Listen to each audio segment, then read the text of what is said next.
But I ask you now, if we choose you, will you wear the crown? Bran Stark, devenu roi à la fin de Game of Thrones, a peut-être été un choc, mais les preuves sont là lorsqu'on revient voir la série. Allons. C'est l'heure de l'histoire, mon poulet au miel. On ouvre les petits volets.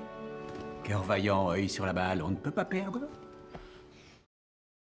L'histoire fantastique de HBO est adaptée de Song of Ice and Fire, la prolifique série de romans écrits par George W.R. Martin. Après près d'un siècle de livres fantastiques imitant les œuvres de Tolkien, les livres de Martin présentent un contre-argument convaincant, combinant des éléments fantastiques avec un monde sombre et moins prometteur, plus proche de l'histoire réelle. Cette perspective est cruciale pour comprendre pourquoi Bran finira sur le trône de fer. Game of Thrones était à bien des égards, la plus grande série de tous les temps, c'est pourquoi la fin de la saison 8 a suscité une telle réaction de division. Parmi les aspects les plus controversés de la fin de Game of Thrones figure la mort de Daenerys dans la folie, la conclusion de la longue nuit et le fait que Bran Stark devienne roi. Les arguments courants contre ces choix suggèrent que les décisions ont été artificielles, mais les livres et l'émission fournissent un raisonnement thématique et une préfiguration directe. Cela ne signifie pas que l'arc de Bran a été bien géré dans la série, mais cela pourrait quand même fonctionner de manière fascinante dans les romans de Martin.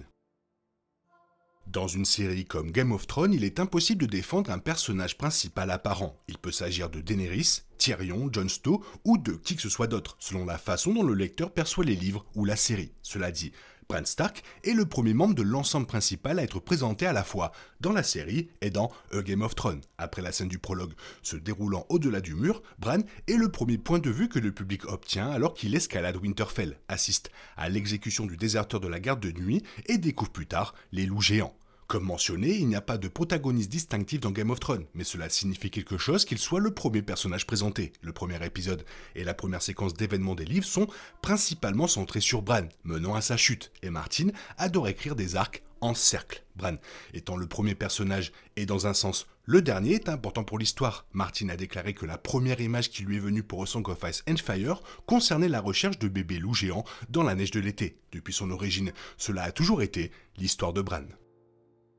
La notion de renversement des attentes est devenue une source de réaction et de discorde, notamment ce qui concerne la façon dont les showrunners de Game of Thrones l'ont utilisé comme excuse pour créer des moments artificiels comme celui d'Arya tuant le roi de la nuit. Cependant, même si George W.R. Martin présente des accents romantiques essentiels dans ses livres, la subversion reste une composante majeure de leur identité. Ces livres sont censés être antithétiques au Seigneur des Anneaux et aux autres sagas fantastiques qui ont suivi. Donc, suivre leurs traces avec le candidat attendu devenant roi à la fin était trop simple. Jon Snow ou Daenerys Targaryen pourraient être le prince qui fut promis, mais il ne semblerait pas juste qu'aucun d'eux ne devienne roi ou reine. Jon Snow, en particulier, a de nombreux parallèles avec Aragorn, dans la mesure où il est le héros devenu archétype du roi perdu, avec un héritage secret des Targaryens. Il est l'héritier perdu d'une lignée brisée, et le fait qu'il devienne roi irait à l'encontre des thèmes de Martin, même si c'est ce que souhaitent tant de lecteurs. Bran Stark est inattendu, et si Martin peut donner l'impression que la décision est méritée, elle conviendra parfaitement à l'histoire qu'il a passé des décennies à créer.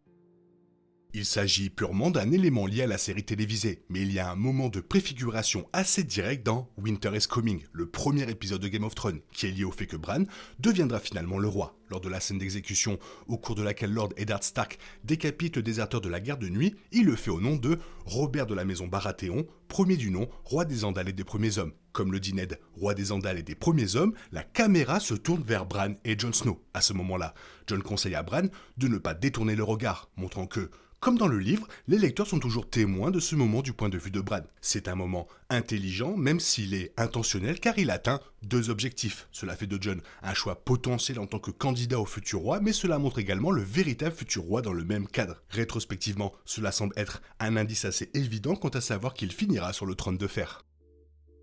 Jaime Lannister est un personnage compliqué dans A Song of Ice and Fire et Game of Thrones, car son arc de rédemption est largement discutable. Bien avant que les lecteurs n'aient même un aperçu plus approfondi de Jaime, l'aspect essentiel de son personnage est qu'il est un chevalier qui a terni sa réputation en tuant le roi qu'il était censé protéger. Jaime Lannister est le régicide, et il est normal qu'il soit celui qui tente de tuer Bran à la fin du premier épisode, servant ainsi de catalyseur principal aux événements du récit. Dans un sens, Jaime Lannister est le tueur de roi et aussi un faiseur de roi, car ce sont ses actions qui poussent Bran à devenir roi. Cela a également une qualité circulaire convaincante, car Jaime a joué un rôle essentiel à la la fois dans la chute de la dynastie Targaryen et dans l'avenir de Westeros. Il a tué Aerys Targaryen et a également mis Bran sur la voie de devenir roi. Quelle que soit sa moralité, ces deux actions les plus importantes ont contribué au sort de Westeros. En plus de parler simplement de subversion des tropes fantastiques, A Song of Ice and Fire et Game of Thrones ne décrivent pas la monarchie sous un jour bienveillant. Cela ne veut pas dire que le Seigneur des Anneaux est nécessairement monarchiste, car il se rapporte à l'idée d'un roi plus proche de la légende arthurienne qu'un monarque du monde réel. Mais l'idée d'Aragorn finissant sur le trône n'est pas quelque chose qui ne se produirait pas dans les livres de Martin, annulant encore une fois quelqu'un comme Jon Snow, sans oublier que George W.R. Martin a passé beaucoup de temps à examiner la dynastie Targaryen, et le but n'était pas seulement de créer une histoire sympa. La raison pour laquelle Fire and Blood est important est que la dynastie Targaryen a été une période finalement horrible et tumultueuse pour Westeros. Que Daenerys arrive à la fin de A Song of Ice and Fire pour récupérer le trône de fer et ramener le règne de sa famille n'aurait aucun sens. Se terminer par un semblant d'élection démocratique pour les dirigeants, ce qui est probablement ce qui se produira après le règne de Bran, semble beaucoup plus probable.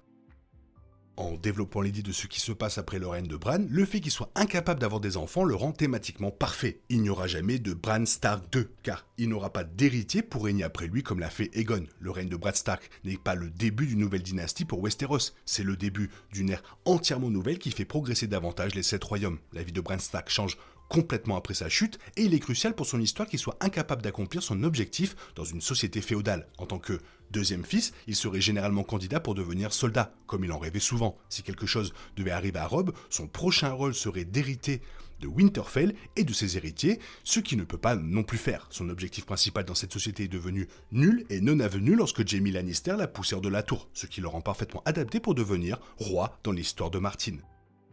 Le nom complet de Bran est Brandon Stark, le liant à plusieurs membres de l'arbre généalogique Stark. Bien sûr, Ned Stark a probablement nommé Bran en raison de la perte de son frère aîné, Brandon, mais il est également courant que les noms soient réutilisés à travers l'histoire. Il y avait 5 rois Targaryens nommés Aegon, et de même, au moins 9 rois Stark nommés Brandon avant la conquête d'Aegon, lorsque le Nord était un royaume indépendant. Brandon le bâtisseur est avant tout un sujet de légende dans le Nord, mais on pense également, de manière ambiguë, qu'il est le premier roi de l'hiver et l'homme qui a construit le mur et Winterfell. C'est aussi le nom de plusieurs autres, surnommés Brandon le briseur, Brandon le caréneur, Brandon l'incendiaire, Brandon œuf de glace, Brandon le mauvais et Brandon neuf. Étant donné qu'il s'agit d'un nom historique, cela pourrait facilement être perçu comme une coïncidence. Mais encore une fois, Martin écrit en cercle.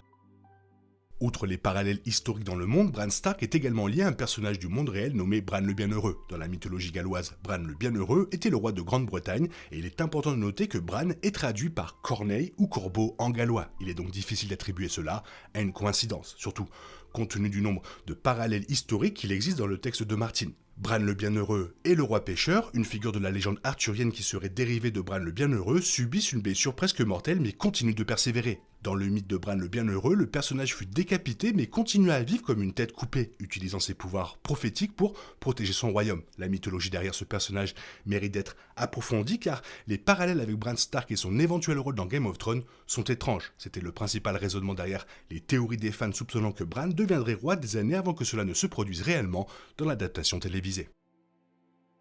Comme quoi, un rewatch c'est toujours important, surtout quand tu veux persévérer dans Game of Thrones et surtout quand t'aimes à fond George W.R. Martin. Toi, qu'est-ce que tu en penses? Fais-moi part de ton avis dans la zone commentaire, sinon il est temps pour toi de reprendre le cours normal de ta vie et comme d'habitude, bisous bisous, bye bye. Il est impossible de compter sur les autres de nos jours, on est obligé de tout faire soi-même. Je me trompe? Rien de grave, j'avais tout prévu. Où va le monde, je vous le demande.